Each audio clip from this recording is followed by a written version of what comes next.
Student, हम आपको बताए थे कि 5 नंबर का वीडियो का सीरीज जो आपको बताएंगे, तो थोड़ा सा उस पर बता देते हैं हम कि चैप्टर नंबर 3 से, ठीक है, चैप्टर नंबर 3 से आपका 5 नंबरिया में 3 क्वेश्चन रहेगा, ठीक है। 3 क्वेश्चन आपको, देखो टोटल क्वेश्चन आपको 8 को बनाना रहेगा, उसमें से 8 क्वेश्चन में से, ठीक है, आपको बनाना सिर्फ 4 क्वेश्चन है, ठीक है। और 4 क्वेश्चन में से केवल 3 नंबर चैप्टर से 3 को रहता है, तो 3 नंबर क्वेश्चन पर अगर अच्छा से पकड़ बना लिया जाए तो 5 नंबरिया और एक कंस्ट्रक्शन से, ग्राफ्स कंस्ट्रक्शन से या हाइट एंड डिस्टेंस से बना लेंगे तो आपका 5 नंबर का क्वेश्चन नहीं छूटेगा। कोशिश किया जा रहा है कि जितना आपको एक मतलब बता दिया जाए अच्छा रहेगा, लेकिन अभी प्लानिंग के तहत चलेंगे तो और अच्छा रहेगा, ठीक है। क्योंकि अब सब बनाने के लिए तो हमारे पास एक साल समय था, अब मात्र 1 से 1 महीना में हम कितना ज़्यादा से ज़्यादा तैयारी कर ले, उसके लिए ये आपका तरीका लाया गया, ठीक है। तो चलिए हम आज उसी टाइप में से एक क्वेश्चन लाए हैं। ये किसी साल का पूछा हुआ ही क्वेश्चन है, और ये क्वेश्चन आपका क्या है कि निशा धारा के अनुकूल 2 घंटे में 20 किलोमीटर तैर सकती है और धारा के प्रतिकूल 2 घंटे में 4 किलोमीटर तैर सकती है। उसकी स्थिर जल में तैरने की चाल तथा धारा की चाल ज्ञात करें। तो इस टाइप के क्वेश्चन के लिए आपको करना क्या है, हमेशा ये लिख लेना है। कभी के चाहे वो देखिए अभी निशा बोला है, नहीं तो कभी बोलेगा कि बोट की चाल, कभी बोलेगा नाव की चाल, तो आपको इसमें घबराना नहीं है। किसी आदमी का चाल कह देगा तो उसमें घबराना नहीं है। अगर वो निशा बोल रहा है तो निशा की चाल बोलेंगे, धारा थी बोट बोल रहा है तो बोट की चाल, नाव बोल रहा है तो नाव की चाल, अगर आदमी बोलेगा तो आदमी की चाल। लिखना हमको इसी टाइप का है। मान लिया स्थिर जल में, ठीक है, हमेशा मानना है तो स्थिर जल में, स्थिर जल में निशा बोला है तो निशा की तैरने की चाल बराबर x किलोमीटर प्रति घंटा, तथा दूसरा आपको हमेशा ये मानना है धारा की चाल बराबर प्रति घंटा, ठीक है। एक धारा की चाल मानना होगा और एक या तो बोट होगा तो बोट, नाव होगा तो नाव, आदमी होगा तो आदमी। यहाँ निशा की चाल है तो निशा की चाल, और ये जैसे ही मान लेंगे उसके बाद तो धारा के अनुकूल, अनुकूल का मतलब क्या होता है, तो धारा की दिशा में, ठीक है। अनुकूल का मतलब होता है, कुल मतलब धारा की दिशा में, ठीक है।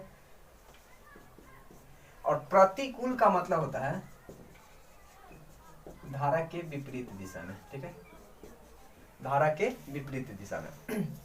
अब थोड़ा सा समझिएगा कि मान लीजिए अगर धारा इधर बह रहा है, इधर से इधर बह रहा है, इसका चाल है 3 किलोमीटर प्रति घंटा, और हम भी इधर जा रहे हैं, हमारा चाल है 5 किलोमीटर प्रति घंटा, तो क्या हमारे जाने में सहूलियत नहीं होगा। आप में भी देखे होंगे सब कोई कि साइकिल चलाते हैं, बाइक चाहे जो भी, चाहे हम पैदल ही दौड़ते हैं, तो जिस तरफ हवा रहता है उधर जाने में आसान रहता है। कारण क्या होता है कि हमारा चाल है 5 किलोमीटर प्रति घंटा, इसका चाल है 3 किलोमीटर प्रति घंटा, और ये दोनों चाल हमारी, मतलब ये धारा वाला चाल भी हमारा मदद करता है, इसलिए जुड़ जाता है और ये हमारा चाल 5 नहीं रह जाता है, 5 + 3 मतलब 8 किलोमीटर प्रति घंटा का रह जाता है, ठीक है, 8 किलोमीटर प्रति घंटा का हो जाता है, इसलिए हमारा चाल बढ़ जाता है, ठीक है। और बढ़ जाने के कारण हम जल्दी जाते हैं।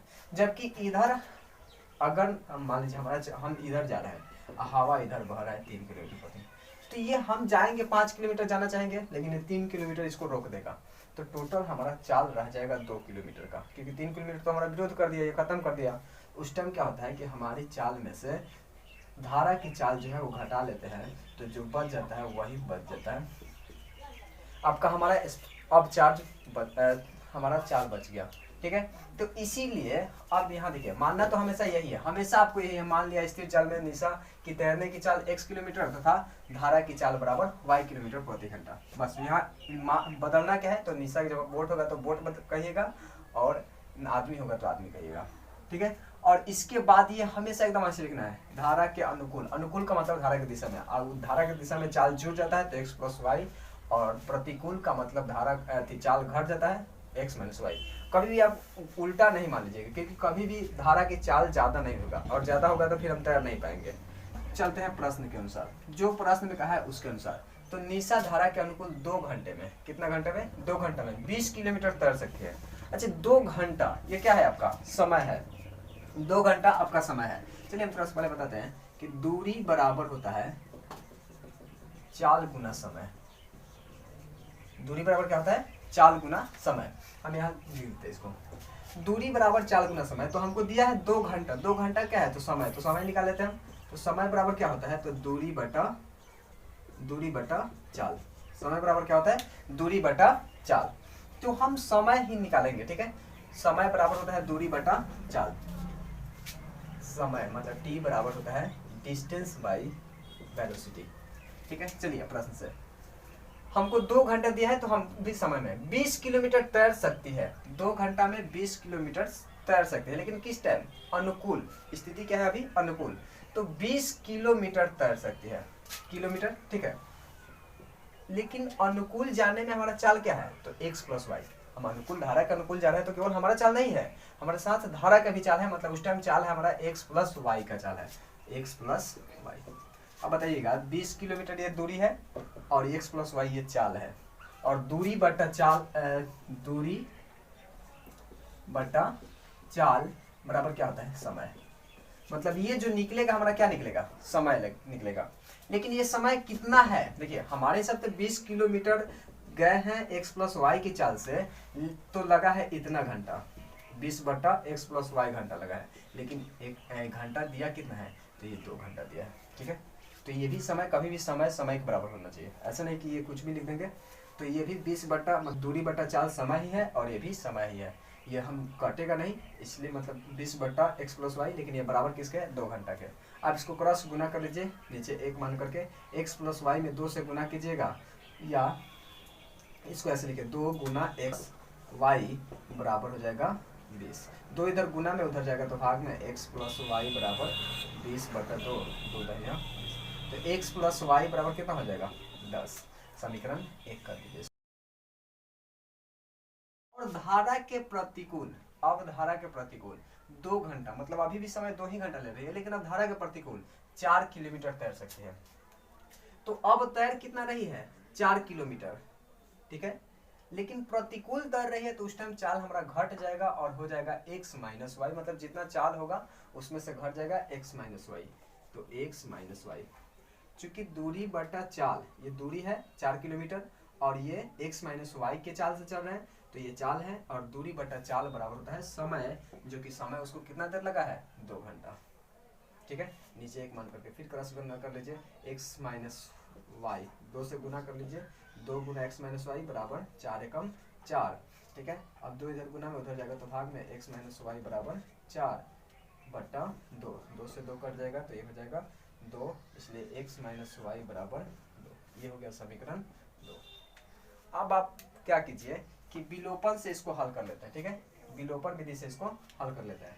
विलोपन विधि से हल करने के लिए आपको क्या पता है कि दोनों को पहले देखते हैं कि कोई बराबर है कि नहीं। तो बराबर यहाँ भी है, x वाला भी बराबर है और y वाला भी बराबर है, लेकिन जो जिसका चिन्ह विपरीत होता है ना उसको देखते हैं तो समीकरण को जोड़ देते हैं, और जिसका चिन्ह सेम होता है उसको देखते हैं तो समीकरण को घटा लेते हैं। तो यहाँ भी x प्लस का x और यहाँ भी प्लस का सेम चिन्ह है तो घटाना पड़ेगा, तो क्यों ना हम उसको जोड़ देते हैं, जोड़ते हैं तो चिन्ह नहीं बदलना पड़ता है, तो प्लस माइनस, मतलब इसको समीकरण 1 जोड़ 2 से, समीकरण 1 को 2 से जोड़ देते हैं, ठीक है। समीकरण 1 जोड़ 2 से, समीकरण 1 क्या है तो x प्लस वाई बराबर 10, दूसरा है x माइनस वाई बराबर 2, ठीक है। अब इसको जोड़ते हैं तो कोई चीज नहीं बदलते, प्लस वाई से माइनस वाई घट करके 0 हो जाएगा, खत्म हो जाएगा, और एगो x जोड़ेंगे तो हो जाएगा 2x बराबर 10 में 2 जोड़ेंगे तो हो जाएगा 12, 2 इधर गुना में उधर जाएगा तो भाग में, क्योंकि यहाँ गुना होता है, ठीक है। तो x 12 बटा 2, 2 छक 12, x का मान कितना आएगा 6, ठीक है। जबकि x का मान समीकरण 1 में रख दीजिए, x का मान समीकरण 1 या 2 किसी में रख सकते हैं, 1 में रखने पर समीकरण 1 क्या है आपका, तो समीकरण 1 है आपका x प्लस वाई बराबर 10। हम किसका मान निकाला है x का, कितना है 6 प्लस वाई बराबर 10, इसलिए y 10 अब प्लस 6 उधर जाएगा तो माइनस 6, इसलिए y का मान आ गया 6, ठीक है। चलिए थोड़ा सा ध्यान दीजिएगा, 10 में से 6 हो जाएगा तो हो जाएगा 4, ठीक है। तो y का मान आ गया 4। अब हमको निकालना क्या था, तो निकालना था उसकी स्थिर जल में तैरने की चाल। तो स्थिर जल में तैरने की चाल, तो निशा की स्थिर जल में तैरने की चाल कितना था, x किलोमीटर, और x कितना है 6, मतलब 6 किलोमीटर प्रति घंटा। तो यहाँ लिख देंगे, देखिए हम लिख नहीं रहे हैं, वही लिख देना है कि स्थिर जल में निशा की तैरने की चाल बराबर x बराबर 6 किलोमीटर प्रति घंटा। फिर लिखिएगा तथा धारा की चाल बराबर y बराबर, y का मान कितना है 4 किलोमीटर प्रति घंटा। ठीक है।